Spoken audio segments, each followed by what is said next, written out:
barangay sa siyudad sa San Carlos ang nominado alang sa provincial search for most outstanding tanod na gipasiudahan sa Department of Interior and Local Government. Ang mga barangay nga gipailawom sa evaluation niadtong Hulyo 30 ug 31 ning tuiga mao ang Barangay Palampas, Barangay 5 ug Barangay Quezon.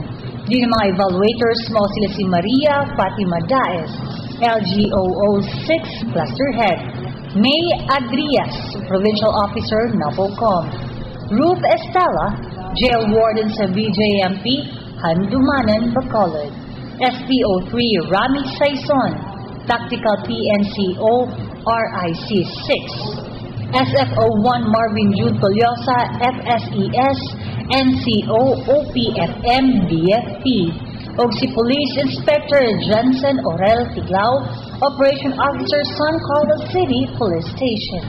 Diya sa mga evaluation gilantaw sa mga evaluators ang uniform sa mga tanod, pito, ID, rescue equipments, ilang gamit pang komunikasyon, accomplishment, logbook o ilang opisina ug pagkatapos niini mauna ang pagpakita sa mga tanod sa ilang kahanas sa panahon nga adunay emerhensya sama sa pag-rescue kung dunay mga traffic accident, firefighting, arrest technique ug self-defense.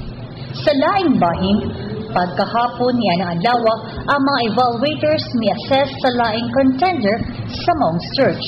Ang Barangay 5 alang sa individual ug sa group categories.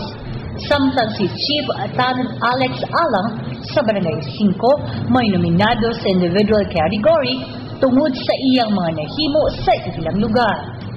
Sa mensahe nga gipaambit ni punong Barangay Judith Alyarsep, siya nagkanayon nga bisan tuod nga sila kanunay na nahimong nominado ni ining Mount Search, apan dili kani igo ug naghuwat gihapon sila sa mga rekomendasyon sa mga evaluators aron madungagan pa ang ilang mga nahibaluan na.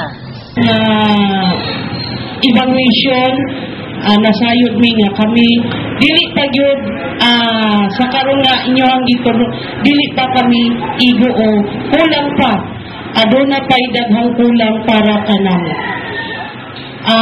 sa amo aron pag-perform sa ako ang mga tanod manghinaot ko nga sa ilahang pag-perform kung aduna may mga kakulangan itudlo ninyo kung unsay kulang.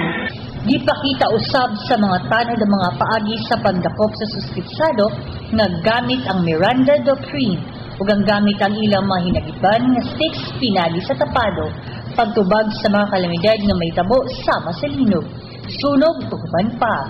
Pinaagi sa mga nakatunan sa first aid, fire response gamit ang bucket relay o fire hose. Gihimo sa DILG ang tinuig nga annual search for best barangay tanod aron sa pagila sa performances nga nahimo sa mga tanod ngadto sa publiko.